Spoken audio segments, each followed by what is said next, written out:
नमस्कार दोस्तों, मैं हूं के चौधरी बाबू हरनाथ सिंह सिसोदिया विद्यापीठ इंटर कॉलेज बाराबंकी से। मैं आप सभी के लिए बिहारी लाल पर प्रश्नोत्तरी लेकर के आया हूं।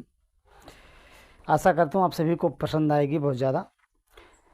पहला प्रश्न प्रस्तुत है। कौन सी विशेषता बिहारी के काव्य में नहीं थी? कौन सी विशेषता बिहारी के काव्य की नहीं है? नायिका वर्णन, चमत्कार प्रदर्शन, श्रृंगार की प्रधानता, राष्ट्रीय भावना। तो यदि देखा जाए तो बिहारी के काव्य की विशेषता जो नहीं थी वो है आपकी राष्ट्रीय भावना, यानी चौथा नंबर सही है ना। तीनों विशेषताएं पाई जाती थी लेकिन ये विशेषता नहीं पाई जाती थी बिहारी के काव्य में। अगला प्रश्न है दोस्तों कि या निरागी चित्त की गति न समझे कोय, जो जो बूढ़े श्याम रंग त्यों उज्जवल होए में बिहारी का कौन सा रूप सामने आया है? यह व्यंग्य रूप है, रसिक रूप है, भक्ति रूप है या माधुर्य रूप है? दोस्तों आपको बताना है कौन सा है। तो इसमें भक्ति रूप श्री कृष्ण के रंग में डूबने की बात बिहारी लाल ने की है, तो इसमें तीसरा ऑप्शन दोस्तों सही होगा। अगला प्रश्न है भैया कि बिहारी के गांव का क्या नाम था? ननकाना, सोरा, बसुआ गोविंदपुर, राजापुर। तो बिहारी के गांव का क्या नाम था आपको बताना। हाँ, सही बताया आपने, तीसरा ऑप्शन सही इसमें, बसुआ गोविंदपुर बिहारी के गांव का नाम था। अगला प्रश्न है बिहारी के वंशज ग्वालियर छोड़कर कहाँ बस गए थे? बिहारी के वंशज ग्वालियर छोड़कर कहाँ बस गए थे? दोस्तों कटक, ग्वालियर, झांसी, ओरछा। दोस्तों तो आपको बता दें कि चौथा ऑप्शन इसमें सही है, बिहारी के वंशज ओरछा आ गए थे। अगला प्रश्न है दोस्तों बिहारी ने केशव के ग्रंथों का अध्ययन कहाँ किया था? ओरछा में, मेरठ में, शाहजहाँपुर में, अयोध्या में। कहाँ किया था? ओरछा में किया था, पहला ऑप्शन इसमें सही है। अगला प्रश्न भैया बिहारी ने किसका शिष्यत्व स्वीकार किया था? रहीमदास का, नरहर दास का, नामदेव का या रैदास का? यानी बिहारी किसके शिष्य थे ये पूछा जा रहा है। तो बिहारी ने जो शिष्यत्व स्वीकार किया था वो बाबा नरहर दास का था। नरहर दास जो है इनके गुरु रहे हैं, शिष्यत्व इनका स्वीकार किया था। तुलसीदास भी इनके गुरु थे। अगला प्रश्न है भैया बिहारी के गुरु नरहर दास कहाँ रहते थे? अजंता में, मथुरा में, ओरछा में, कन्नौज में। कहाँ रहते थे? तो बिहारी के गुरु जो नरहर दास थे वो ओरछा में रहा करते थे। कहाँ? ओरछा में, तीसरा ऑप्शन सही है। अगला प्रश्न है बिहारी ने नरहर दास के बाद किसके पास रहकर ग्रंथों का अनुशीलन किया था? बांकेलाल, पद्माकर, देव, केशवदास। तो देखा जाए तो केशव दास ने जो है इनके ग्रंथों का इन्हें अनुशीलन करवाया था। केशव दास की देखरेख में जो है बिहारी लाल ने ग्रंथों का अनुशीलन किया था, पढ़ा लिखा था। तो चौथा ऑप्शन इसमें सही है। अगला प्रश्न है राजा इंद्रजीत का वैभव नष्ट होने पर केशव के गंगा तटवास करने पर बिहारी कहाँ चले गए थे? वृंदावन चले गए थे या फिर मथुरा चले गए थे, द्वारिका चले गए थे, कोणार्क चले गए थे? तो कहाँ चले गए थे? ये वृंदावन चले गए थे, पहला ऑप्शन सही है। अगला प्रश्न है दोस्तों उस राजा का नाम क्या था जो नरहर दास जी के दर्शन करने के लिए वृंदावन आया और बिहारी को अपने साथ ले गया? जहांगीर, शाहजहां, औरंगजेब या अकबर? तो इसमें सही होगा दूसरा ऑप्शन, शाहजहां आया था दर्शन करने के लिए बाबा नरहर दास के और जो है बिहारी को अपने साथ लेकर के चला गया था। अगला प्रश्न है किस राजा के पुत्र जन्मोत्सव पर बिहारी की वार्षिक वृत्ति बांध दी गई थी? किस राजा के पुत्र के जन्मोत्सव पर बिहारी की वार्षिक वृत्ति बांध दी गई थी? अकबर, बाबर, शाहजहां, जहांगीर? तो इसमें शाहजहां ही सही है, तीसरा ऑप्शन सही है। अगला प्रश्न है बिहारी सन 1962 में किस राजा के यहाँ अपनी वृत्ति लेने के लिए गए हुए थे? है ना, बताना है आपको। इसमें नृसिंहदेव थे, हरसिंह थे, मान सिंह थे या राजा जय सिंह थे? तो इसमें सही होगा राजा जय सिंह। अगला प्रश्न है किस महारानी द्वारा प्रेरित करने पर बिहारी ने राजा जय सिंह के पास अपना दोहा लिखकर भिजवाया था? वो दोहा कौन सा? नहीं पराग, नहीं मधुर, नहीं विकास यूं काल, अली कली से ही मधु, आगे कौन हवाल? महारानी चौहानी, पद्मिनी, इंद्रावती या कनकावती? तो इसमें दोस्तों सही है आपका महारानी चौहानी, पहला ऑप्शन सही है। अगला प्रश्न है दोस्तों नहीं पराग नहीं मधुर मधु पंक्ति किस कवि की है? तो इसको बिहारी लाल ने लिखा था। किसने लिखा था? बिहारी लाल ने जयसिंह के लिए। नहीं पराग नहीं मधुर मधु बिहारी ने किस राजा के लिए लिखा था, है ना? तो आपको बता दिया है पहले भी कि राजा जयसिंह के लिए लिखा था। अगला प्रश्न है, बिहारी कैसे कवि थे? बिहारी माधुर्य भाव के कवि थे, दास्य भाव के थे, भक्ति भाव के थे, रसिक भाव के थे?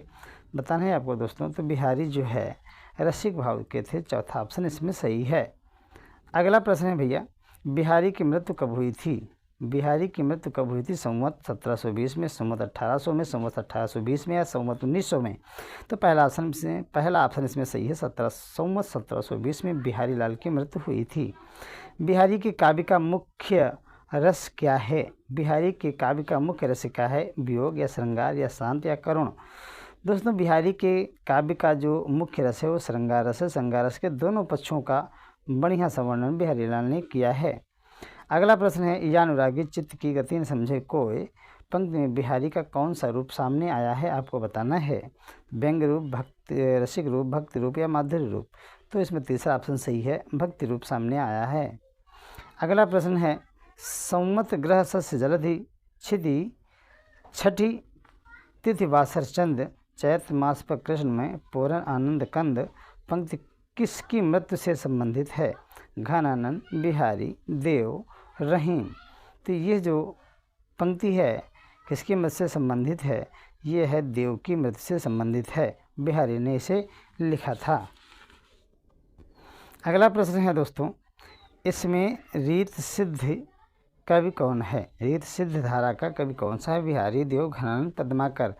तो रीत में सिद्ध कर देखा जाए तो बिहारी लाल से अच्छा कोई और हो ही नहीं सकता है। पहला ऑप्शन सही है। अगला प्रश्न है, बिहारी सतसई में कितने दोहे प्राप्त होते हैं? 512, 719, 740, 800? तो बिहारी सतसई में 719 दोहे प्राप्त होते हैं। अगला प्रश्न है, जन्म ग्वालियर जानिए मथुरा व ससुराल पंक्ति किस कवि के विषय में लिखी गई है? तो ये दोस्तों मोतीराम, घनानंद, बिहारी या देव किसके विषय में है? तो ये बिहारी लाल के विषय में है। जन्म ग्वालियर जानिए मथुरा व ससुराल। अगला क्वेश्चन है, कौन सा कवि ससुराल में रहता था? रसलीन, पद्माकर, देव, बिहारी? तो इसमें चौथा ऑप्शन सही होगा कि बिहारी लाल अपने ससुराल में रहा करते थे। अगला प्रश्न है, तंत्रीनाथ कवित रस सरस राग रत रंग पंक्ति किसकी है? यह पंक्ति दोस्तों बिहारी भूषण जैन या कवि दुल्ला की है। तो किसकी है? पहला ऑप्शन सही होगा, बिहारी लाल की ये पंक्ति है। अगला प्रश्न है, इति आवत चली जात उत चली 6 सातक हाथ पंक्ति किसकी है? गोप, बिहारी, सेनापति, रसलीन? तो दूसरा ऑप्शन सही होगा। कौन सा? दूसरा ऑप्शन सही होगा दोस्तों। तो ये बिहारी लाल की पंक्ति है। अगला प्रश्न है, कौन सी विशेषता बिहारी के काव्य में नहीं थी? नायिका वर्णन, चमत्कार प्रदर्शन, राष्ट्रीय भावना, श्रृंगार प्रधानता? तो बिहारी के काव्य में राष्ट्रीय भावना नहीं प्राप्त होती है। अगला प्रश्न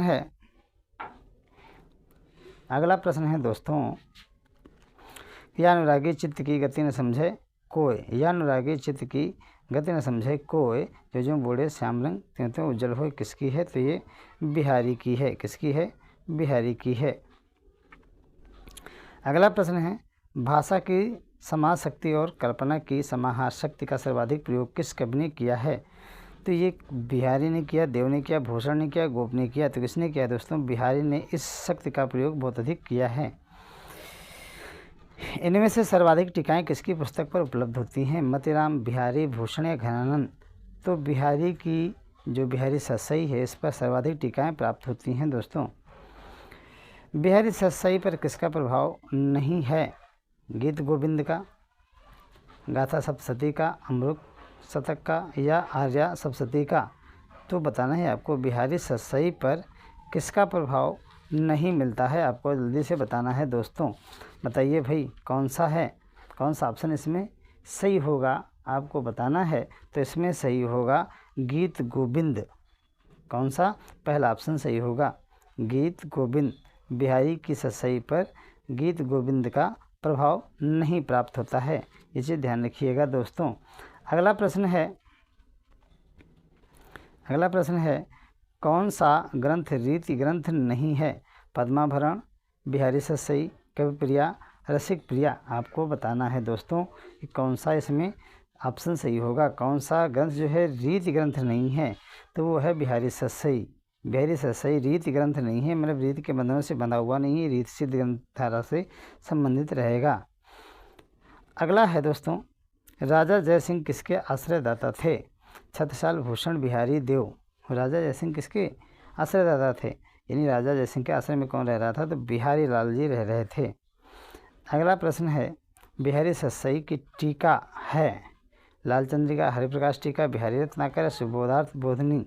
कौन सा ऑप्शन इसमें सही होगा? बिहारी सतसई की टीका नहीं, इसमें गलत हो गया, नहीं छूट गया है ना। बिहारी सतसई की टीका नहीं है, बताना है इसमें दोस्तों। बिहारी सतसई की टीका कौन सी नहीं है? लाल चंद्रिका नहीं है, या फिर जो है हरिप्रकाश टीका नहीं है, आपको बताना है। जल्दी बताएं भाई, कौन सी नहीं होगी इसमें जो बिहारी सतसई की वो टीका नहीं है ना। तो इसमें ऑप्शन सही होगा दोस्तों सुबोधार्थ बोधनी। कौन सा? चौथा ऑप्शन सही है इसमें कि ये नहीं है बिहारी रत्नाकर और हरिप्रकाश टीका और लाल चंद्रिका जो बिहारी सतसई की टीका हैं, बल्कि और ये नहीं है। आखिरी प्रश्न है कि बिहारी सतसई किस वर्ग में आती है? मुक्तक में, प्रबंध में, या महाकाव्य में, या चंपू में? आपको बताना है कौन सा ऑप्शन इसमें सही होगा, है ना। बिहारी किस वर्ग में आता है? मुक्तक है, प्रबंध है, या फिर महाकाव्य है, या चंपू काव्य है? तो दोस्तों बिहारी जो है क्या है? मुक्तक। बिहारी सतसई जो है क्या है? मुक्तक काव्य है। कौन सा है? मुक्तक काव्य है। यह था 35 प्रश्नों का संकलन आप सभी के लिए। बाला स्टडी पॉइंट पर आप सभी का हार्दिक स्वागत और अभिनंदन है दोस्तों। मेरा चैनल लाइक, सब्सक्राइब और फॉलो अवश्य करिएगा। सगुन फिल्मी स्टूडियो के नाम से यूट्यूब पर चैनल है, और ऑटो प्ले पर जो है आपको बाला स्टडी पॉइंट करके मिलेगा, जिस पर फॉलो अवश्य करिएगा। आप सभी का स्वागत है, अभिनंदन है, और वॉच करने के लिए धन्यवाद। जय हिंद, वंदे मातरम।